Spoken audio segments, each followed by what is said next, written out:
Hello and welcome back to C Sharp School. This is your instructor, Evan Payne. In this video, I'm going to show you how to give a class fields and a constructor.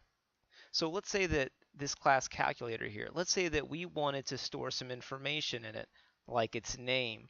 Let's also say that we wanted to store some configuration in it, like let's say perhaps how many decimal places a method should round to whenever it gives back its answer. Well, what that would look like is the user would pass into these parentheses here a few parameters, and let's say they wanted to pass it a name and name it something like, oh, Edward or something like that. And let's say they wanted to specify that they wanted the calculator to round to 4 decimal places. Okay, well, let's do that. Let's go ahead and make our constructor in fields. Whenever you make a constructor, you name it the same thing as the class itself.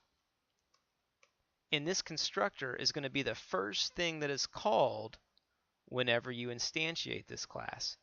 So we're going to pass in the parameters here to this constructor. So the parameters go from here, whenever it's created, right into this constructor here. So the first parameter, we decided to make it a name, I guess. And the second one's going to be an int, the number of decimal places to round to. And we're going to store this information in a field. And a field looks like this. Fields should almost always be private.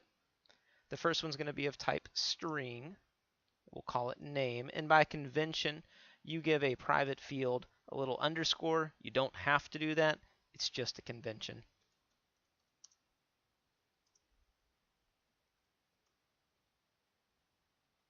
And then in here, we're going to set our fields to these values that were passed into it. So we'll set name equal to name